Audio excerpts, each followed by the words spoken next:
With Mists of Pandaria soon approaching, it's time to think about what class to choose for this latest addition to Classic WoW. As with any expansion, classes undergo pretty significant changes through their new abilities, the talent reworks, tier sets and more, so there'll be a lot to look forwards to. Also, as typically happens, you should expect Mists of Pandaria to release on its final balance patch. So although you may remember a certain class or spec being particularly good when you played back in the day, that very well could have changed by today's standards. Though I will say I think there will be more spec diversity inside each class compared to say Wrath or Kata, thanks to some particularly powerful trinkets, set bonuses and stat breakpoints that become available at higher levels of gear. You may be likely to change mid-expansion as we continue. Blizzard have also shown that they were willing to do some minor class tweaks in TBC Classic and a few more changes in Wrath Classic to specs that were deemed problematic. They did also say they will be modifying outliers in Cataclysm too, and then they just kind of didn't do that. So if you're wondering whether they will do any class balance in Mists of Pandaria to certain specs, all I can say is maybe, but I wouldn't really expect it. One final thing to mention is, of course, there will be 10 and 25 player raiding, so fitting in as many debuffs and buffs as possible will depend on what classes and specs you have available for your preferred raid size. Basically though, expect the most meta specs to be stacked more often in 25 player, just because they can be.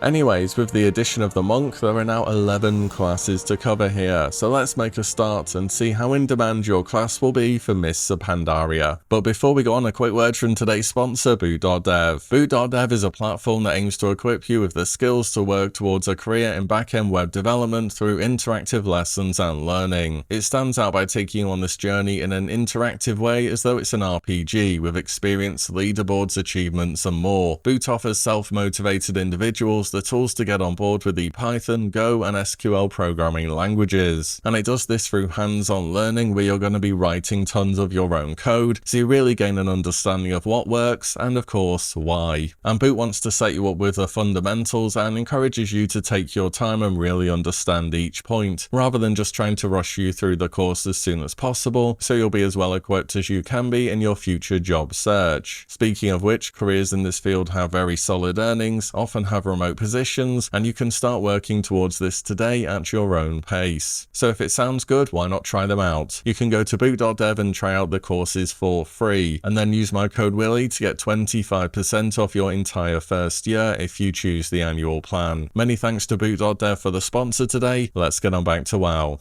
You know, for the past two expansions, I honestly feel as though Priest has been in a pretty consistent spot in raiding. You have Shadow as a good DPS choice with some strong multi-target and great personal survivability. You have Discipline as a healer focused around stopping damage from being taken, and then Holy as more of a throughput-oriented healer. And in Mists of Pandaria, well, roughly how each spec performs compared to Wrath and Kata also remains pretty much the same. You'll be happy to see a Shadow Priest in your raid, but they will still probably be a one-off type spec. They should also be expected to remain somewhere around the middle of damage meters for the expansion, though they can notably bring utility such as Hymn of Hope and Tranquility if a druid uses Symbiosis on them. Holy Priest once again feels like it's being overshadowed by Disc. Whilst it certainly scales incredibly well with gear, you may have heard of Garrosh 10 Heroic being solo healed by a Holy Priest back in the day, the way Discipline heals is frankly just kind of overpowered, and it warps the entire healing meta around this spec. Discipline, however, maintains how powerful it's been for the past two expansions heading on into Mists of Pandaria, and the big difference is that now on 25 Heroic, especially on progression, you can absolutely expect raids to want to stack Disc Priests. Whereas in the past, such as Wrath of the Lich King, that's been suboptimal because a large portion of their heals came through just shielding. Now they have way more options of stopping damage from ever happening. Discipline's new ability, Spirit Shell, allows them to set up massive absorbs on the raid in preparation for big damage happening, and it only having a 1-minute cooldown is just crazy. On top of that, they still have Power Word Barrier, Power Infusion, and Pain Suppression. You know, in time Blizzard had to remove Spirit Shell from the game, because every boss would have to do enough damage to break through the Discipline Priest shields before other healers could, you know,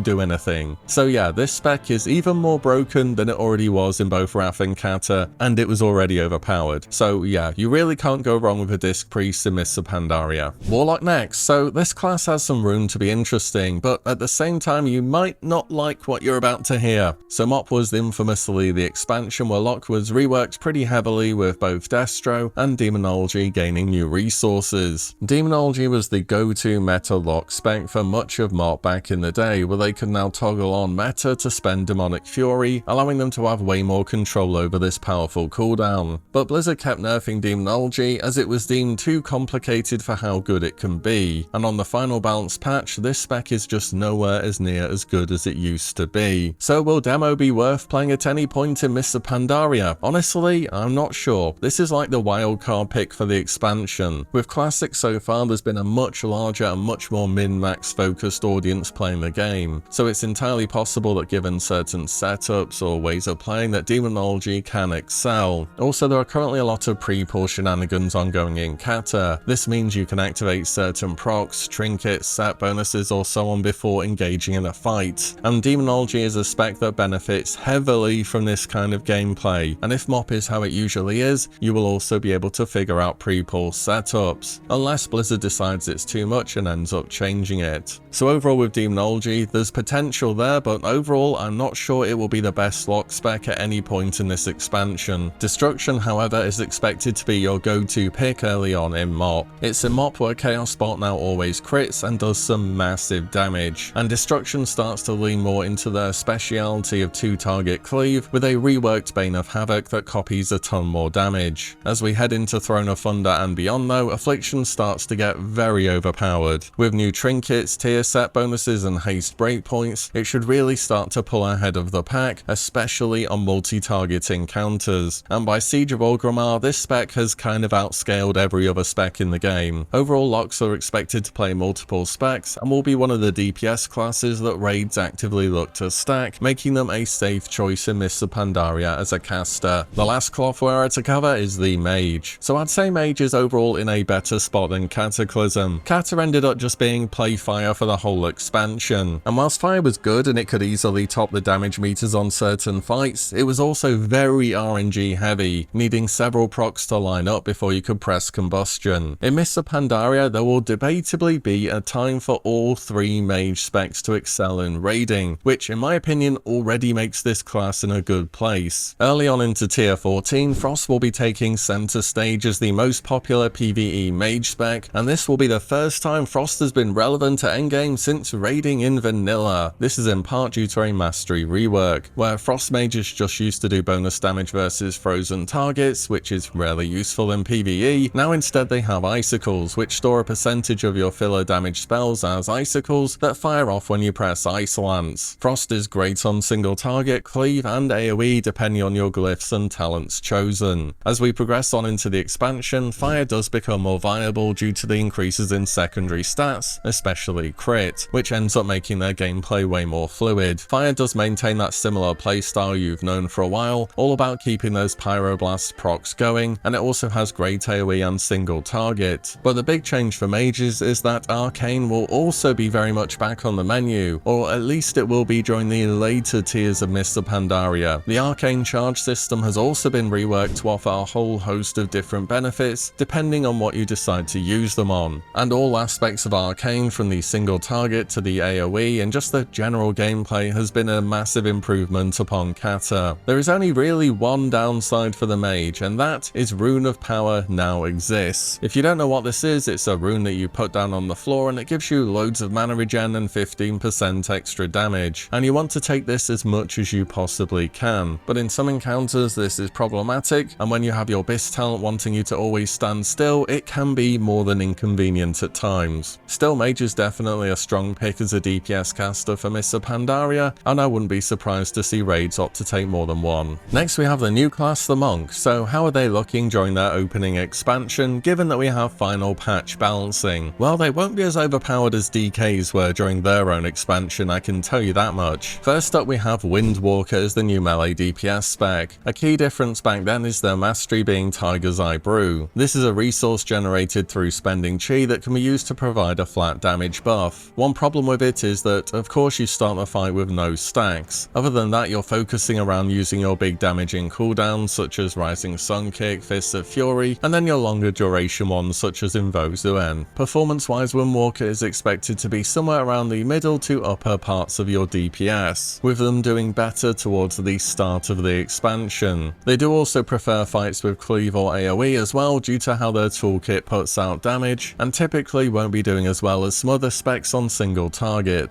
Mistweave is the new monk healing spec, and the way this spec heals is very preparation based, kind of like a discipline priest or a restoration druid, where you need to know when the big spikes of damage will be happening. You'll want to set up your heal over time renewing mists, and then get maximum chi so you can spam uplift to heal people with this active effect on them. Mistweaver also has Life Cocoon as a powerful single target cooldown, and their raid cooldown is Revival, which heals everyone and dispels negative effects. This spec is also one of the 2 healers that actually does some form of damage in their rotation, which can also help out a little bit on tougher bosses. Overall, Mistweaver is a strong healer that raids may opt into picking one up, but they won't be as stacked as some other picks would be. Finally is Brewmaster, and I reckon Brewmaster is going to be one of the most popular picks for tanking. In Mists of Pandaria, they of course have the stagger mechanic, where they take some damage instantly and then some over time, and you need to manage your purifying brew to cleanse these stacks. Brewmaster is of course a high mobility spec. I mean, all monk specs are mobile, but tanks tend to be a little less mobile, so this isn't a worry when you're playing a monk. Brewmaster also packs a ton of cooldowns to mitigate incoming damage, such as Avert Harm, Fortifying Brew,